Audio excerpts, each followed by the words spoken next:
இப்போ நாம் பார்த்துக்கிட்டு இருக்கக்கூடிய ஒரு தலைப்பு அப்படின்னு பார்த்தீங்கன்னா, இந்த தமிழ் புத்தாண்டு பலன்களை பற்றி தான் இந்த காணொலியில் பார்த்துட்ருக்குறோம். நிகழும் மங்களகரமான, அதாவது பரபவ வருடம் சித்திரை மாதம் 1ஆம் தேதி செவ்வாய்க்கிழமை அதிகாலையில் 5:58க்கு இந்த வருடம் பிறக்கப்படுது. 2026 வருடத்தில் ஏப்ரல் மாதம் 14ஆம் தேதி அன்னைக்கு இந்த வருடம் பிறக்கப்படுது. அதுவும் பார்த்திங்கன்னா சதய நட்சத்திரம் 3ஆம் பாதத்தில், கும்ப ராசியில், மீன லக்னத்தில், அதுபோக ராகு பகவானுடைய திசையில் 315 டிகிரியில் தான் இந்த வருடம் பிறக்கப்படுது. இப்படி பிறக்கக்கூடிய இந்த வருடம், அதாவது துலா ராசியில் பிறந்தவங்களுக்கு என்னென்ன மாற்றங்களை கொடுக்க போகிறார். பொதுவாக பார்த்திங்கன்னா துலா ராசி அதிபதி சுக்கிரன். கொடுக்குறவர் கூரை பிச்சுக்கிட்டு கொடுப்பான் சுக்கிரன் சொல்லுவாங்க. அந்த சுக்கிரன் தான் உங்கள் ராசிக்கு இன்றைக்கி அதிபதி.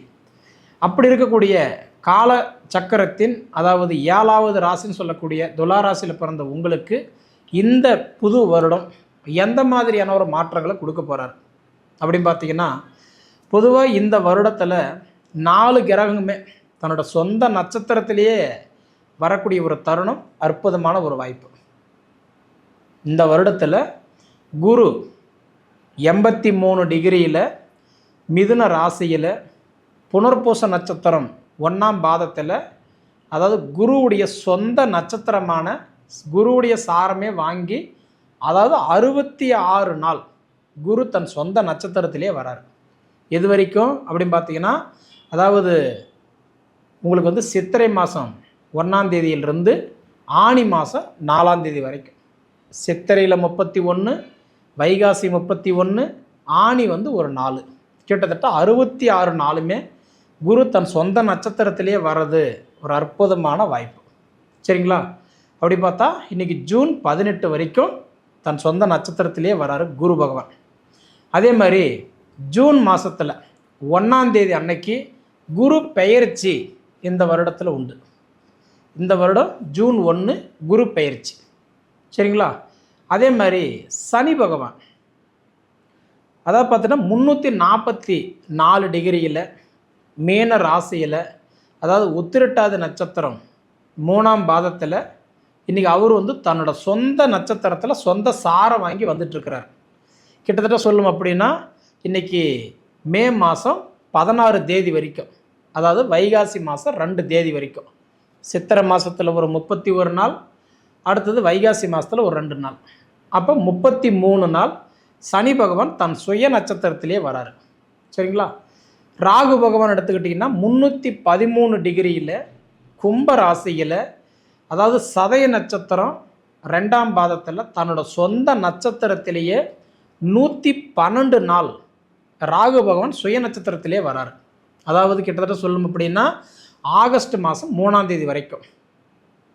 அடுத்தது பார்த்திங்க அப்படின்னா கேது பகவான் 133 டிகிரியில் சிம்ம ராசியில் இன்றைக்கி வந்து பார்க்கும்போது மக நட்சத்திரம் 4ஆம் பாதத்தில் தன் சுய நட்சத்திரத்திலேயே அதாவது 238 நாள் சொந்த நட்சத்திரத்திலேயே ராகேது பயிற்சியாகிற டிசம்பர் 7 வரைக்குமே கேது தன் சுய நட்சத்திரத்திலே வரார்.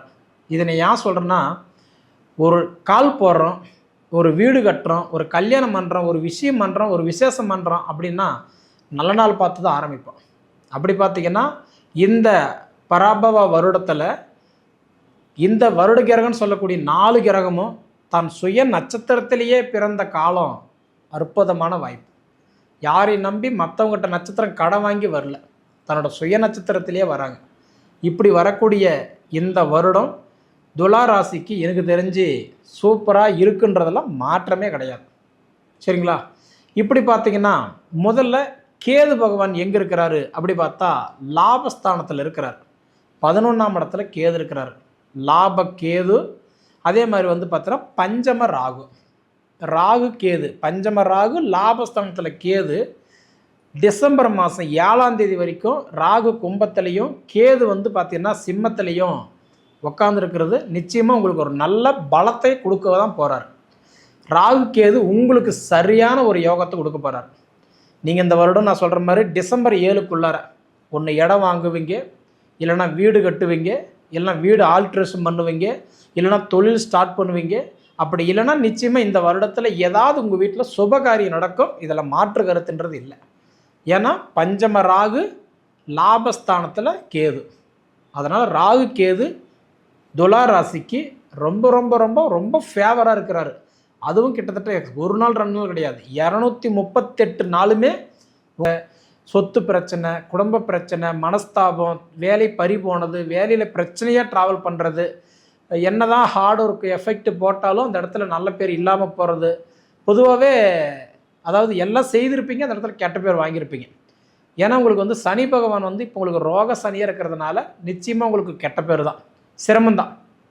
அதனால் எனக்கு தெரிஞ்சு உங்களுக்கு நான் சொன்ன மாதிரி ஆடி 10க்கு மேலே, அதாவதுன்றது வந்து ஆடி மாதம் 10ஆம் தேதிக்கு மேலே கார்த்திகை 25 வரைக்கும் இந்த 138 நாள். அதே தான் ஆங்கிலத்தை சொல்லணும்னா ஜூலை 27ஆம் தேதியிலிருந்து அப்போ உங்களுக்கு வந்து பார்த்தா டிசம்பர் 11 தேதி வரைக்கும் பாருங்கள் உங்களுக்கு அட்டகாசமாக இருக்கும். தொழில் இருக்கிற தடைகள் விலகிறோம், மண்மனை சார்ந்த வேலைகள் முடியும், கருத்து வேறுபாடுகள் கண்டிப்பாக விலகிடும். வெளிநாட்டில் போனவங்கெல்லாம் சொந்த வீட்டுக்கு வந்து குடும்பத்தை பார்ப்பீங்க. இங்கே ஒரு தொழில்துறை ஆரம்பித்து செட்டில் ஆகிறதுக்கு வாய்ப்புண்டு. இல்லை நீங்கள் வெளிநாட்டிலே இருந்தாலும் அந்த நாட்டு டு இன்னொரு நாட்டுக்கு முயற்சி எடுத்துக்கிட்டு இருந்தீங்கன்னா கண்டிப்பாக உங்களுக்கு அது சக்ஸஸாக இருக்கும். அதே முறையில் இல்லை அதே கண்ட்ரிலே இருந்து என்னால் சாதிச்சு தான் நான் வெளியில் வரணும்னு நினைக்கிறவங்களுக்கு கண்டிப்பாக அந்த நாட்டுடைய கட்டன்றது உங்களுக்கு ஒரு அங்கீகாரம் கிடைக்கும். அதே அந்த நாட்டில் ஒரு நல்ல வேலை வாய்ப்புகள் கிடைக்கும். மொத்தத்தில் அந்த சாதிக்கிற இடத்துக்கு நீங்கள் வந்துடுவீங்க. அதனால் எனக்கு தெரிஞ்சு உங்களுக்கு ராகு கேது எந்த அளவுக்கு சப்போர்ட் பண்ணுதோ அந்த அளவுக்கு சனி வக்ரம் அடையும் போது உங்களுக்கு நல்லா சப்போர்ட் பண்ணுவார். சரிங்களா? அடுத்தது குரு பகவான் என்ன மாற்றத்தை கொடுக்க போகிறாரு அப்படின்னு பார்த்தா உங்களுக்கு வந்து இந்த சித்திரை 1ஆம் தேதியிலிருந்து அடுத்தது ஆணி மாதம், அதாவதுன்றது வந்து உங்களுக்கு ஆணி மாதம் அதாவது 4ஆம் தேதி வரைக்கும் குரு வந்து தன் சொந்த நட்சத்திரத்திலேயே வரதுனால உங்களுக்கு சூப்பராக குரு பகவான் சப்போர்ட் பண்ணுவார். ஏன்னா குரு பகவான் உங்கள் ராசி தான் பார்த்துட்ருக்கிறார். குரு பார்வைப்பட்டா கோடி நன்மைன்னு சொல்லுவாங்க. குரு பார்த்தா கோடி நன்மை. குரு கொடுப்பார், எவர் தடுப்பார்? குரு கொடுத்தா கோடி கோடியே கொடுத்துருவார். அதனால் எப்படி எனக்கு தெரிஞ்சு குரு பகவான் அதாவது ஜூன் மாதம் 1ஆம் தேதி, சரிங்களா, ஜூன் 1 அதாவது பார்க்கும்போது உங்களுக்கு வைகாசி 18 குரு பயிற்சி ஆகுது. அப்போ அந்த குரு பயிற்சி ஆகிற வரைக்கும் குரு வந்து உங்கள் ராசிக்கு 9வது ராசியில் உட்காந்துருப்பார். பாக்கிய குருவாக இருக்கிறார். பாக்கிய குருவாக இருக்கிறது மட்டும் இல்லாமல் குரு உங்கள் ராசியை 5ஆம் இடமா இப்போ பார்த்துட்ருக்கிறார். எப்பயுமே குரு வந்து 5, 7, 9 இந்த 3 வீட்டுக்கு சூப்பராக வேலை செய்வார். சரிங்களா? அப்போ குரு வந்து இப்போ உங்களுக்கு 5ஆம் இடமா உங்கள் ராசி பார்த்துட்ருக்கிறார். நீங்கள் யூடியூப்பு, இன்ஸ்டாகிராம், ஃபேஸ்புக்கில் போய் செக் பண்ணி பாருங்கள். கண்டிப்பாக குரு பார்வை வாங்கின முதல் ராசி எதுனா இப்போ துளாராசி தான். துளாராசிக்கு தான் இப்போ ரொம்ப சூப்பராக இருக்குதுன்னு சொல்லுவாங்க. ஆனால் உங்களுக்கு வந்து இப்போ உங்களுக்கு 6ஆம் இடத்துல ரோக சனியாக இருக்கிறதுனால மற்றும் இன்றைக்கி மாதகிரகங்கள் முன்ன பின்ன ஏற்றம் தாழ்வு மாறி மாறி வர்றதுனால கொஞ்சம் சிரமங்களாக தான் இருந்துகிட்டு இருந்திருக்கணும். ஆனால் இருந்தாலும் குரு பகவான் இப்போ நான் சொல்கிற மாதிரி உங்களுக்கு சித்திரை 1லிருந்து வைகாசி 18 வரைக்கும் கிட்டத்தட்ட ஒரு 47 நாள் 48 நாள் குரு பகவான் உங்களுக்கு நல்லா சப்போர்ட் பண்ணிகிட்ருப்பார். சரிங்களா? அடுத்தது குரு என்ன பண்ணுவார் அப்படின்னா உங்களுக்கு பாக்கிய குருவாக இருக்கிறவர் அடுத்தது 10ஆம் இடம் ஜீவன குருவாக மாறிடுவார். ஏன்னா 10ஆம் இடத்துக்கு குருவே உக்காந்துட்டாருன்னா பழமொழி சொல்லுவாங்க, 10ல் குரு உக்காந்தால் பதவி கூட பறிபோகும்ட்டான். அப்போ பார்த்துட்டிங்கன்னா பதவி மட்டும் பறி போகுமா? அந்தஸ்து, கௌரவம், தன்னம்பிக்கை, போராட்டம், நிம்மதி, சந்தோஷம் எல்லாமே பறி போகும். 10ல் மட்டும் குரு உட்காரக்கூடாது. அது முதல்ல நல்லா தெரிஞ்சுக்கோங்க. 10ல் குரு உக்காந்துட்டாருனாவே நமக்கு ரொம்ப டென்ஷன் பண்ணி பார்ப்பார். நிறைய பேருக்கு வேலை பறி போயிடும், நாம்ளே வேலை விட்டுட்டு வர மாதிரி ஆகிடும். வேலையில் சங்கடம் கொடுப்பாரு, கருத்து வேறுபாடுகள் கொடுப்பாரு, நிம்மதி கொடுக்க மாட்டார். அதாவது பொதுவாக வீடு ஃபுல்லாக காசு இருந்த காலம் போய் 4 காசு வீட்டில் எங்கே இருக்குமோன்னு தொலாவர காலத்துக்கு வந்துடுவோம். அதனால் எனக்கு தெரிஞ்சு பொதுவாக உங்களுக்கு வந்து குரு பகவான் வந்து வைகாசி மாதம் 18ஆம் தேதி அதாவது குரு பகவான் வந்து கரெக்டாக எங்கே வராரு? கடகத்துக்கு வராரு. கடகத்தில் வந்து உச்சம் அடைஞ்சாலும் உங்களுக்கு 10ல் குரு வராரு இல்லையா? அதனால் தொழிலில் கொஞ்சம் கவனம் சிதறும், கொஞ்சம் கவனமாக இருக்க வேண்டிய நேரம். எத்தனை நாளைக்குன்னு கேட்டிங்கன்னா அதாவது 152 நாள், 5 மாதம்.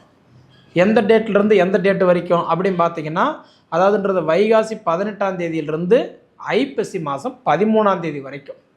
அதே ஆங்கிலத்தில் சொல்லணும்னா ஜூன் 1லிருந்து அதாவதுன்றது வந்து அக்டோபர் 30 வரைக்கும். இந்த 5 மாதம் கொஞ்சம் கவனமாக இருக்க வேண்டிய நேரம். சரிங்களா? அடுத்தது பார்த்துட்டிங்கன்னா உங்களுக்கு வந்து ஐப்பசி மாதம் 13ஆம் தேதி அன்னைக்கு குரு பகவான் அதிசாரம் வாங்கி உங்களுக்கு வந்து சிம்ம ராசிக்கு வராரு. சூப்பராக இருக்கும்.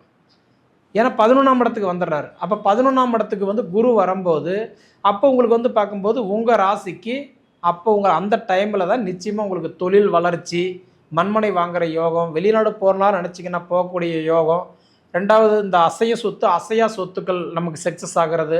இந்த காதல் சம்மந்தப்பட்ட கேள்விகளுக்கு எல்லாமே நல்ல மாற்றங்கள் கொடுக்கறது.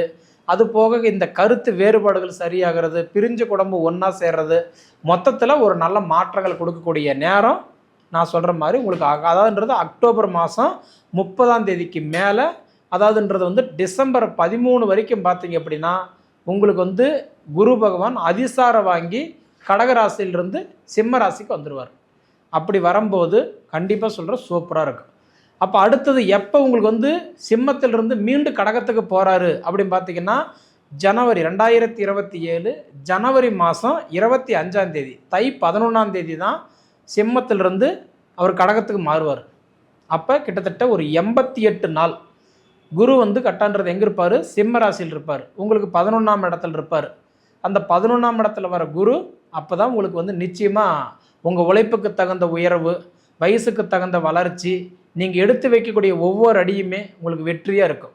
சரிங்களா? அதுக்கு முன்னாடி பழமொழி சொல்கிற மாதிரி தேனெல்லாம் பூசி தெருவெல்லாம் உருண்டுறனா கூட ஒற்றை மண்ணு தான் ஒட்டுன்ற மாதிரி அது கொஞ்சம் ஸ்லோவாக தான் வேலை செய்யும். உங்கள் ஜாதகம் நல்லா இருந்துருச்சுன்னு வச்சுக்கோங்களேன், அதை படைச்ச பிரமனே வந்தாலும் உங்களுக்கு தடுத்தாலும் கண்டிப்பாக அது நிற்க போகிறதில்ல. அதனால் ஒன்று நீங்கள் வந்து கரெக்டாக எவ்வளோக்கு எவ்வளவு அதாவது பொறுமையாக செயல்படுறீங்களோ அந்த அளவுக்கு உங்களுக்கு வெற்றி கிடைக்கும். சரிங்களா? அதனால் என்ன அப்படின்னா எனக்கு தெரிஞ்சு இந்த வருடத்தில் உங்களுக்கு திருமண தடைகள் விளைகிறோம், புத்திர செல்வங்கள் கண்டிப்பாக கொடுத்துரும். அதே மாதிரி ஃபஸ்ட் இடம் வந்து மண்மனை வாங்குகிற யோகத்தை கொடுத்துருவார். சொந்த வீடு இல்லாமல் கஷ்டப்பட்டுட்டு இருக்கக்கூடிய துளாராசிக்காரங்களுக்கு சொந்த வீடு வாசல் கட்டக்கூடிய பாக்கியத்தை கொடுத்துருவார்.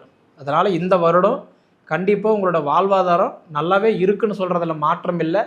ஒவ்வொருத்தருக்கும் ஒவ்வொரு தனிப்பட்ட கருத்து இருக்கும், ஒவ்வொருத்தருக்கும் ஒவ்வொரு கேள்வி இருக்கும். அது மாதிரி உங்கள் ஜாதகம் அந்த மாதிரி நல்லா இருந்துருச்சுன்னா நிச்சயமாக உங்களுக்கு நடக்கிறது நடந்தே தீரும். அதுக்கு முன்னாடி ஒரு தடவை உங்கள் சுய ஜாதகத்தை பார்த்துக்கோங்க. சரிங்களா? சரி நேயர்களே, இதுக்கு முன்னாடி நம்ம சேனலை சப்ஸ்கிரைப் பண்ணாதவங்களாம் இருந்தீங்கன்னா சப்ஸ்கிரைப் பண்ணிக்கோங்க. அதே மாதிரி உங்கள் நண்பர்களுக்கு ஷேர் பண்ணுங்கள். நீங்கள் சொல்ல வர வேண்டிய விஷயம் கமெண்ட் பாக்ஸில் பதிவு பண்ணுங்கள். அது போக உங்கள் பொன்னான நேரத்தை ஒதுக்கி இவ்வளவு நேரம் என்னோட காணொலியை நீங்கள் முழுமையாக பார்த்ததுக்கு மனசிலிருந்து கேட்டுக்கிறேனுங்க. நன்றி.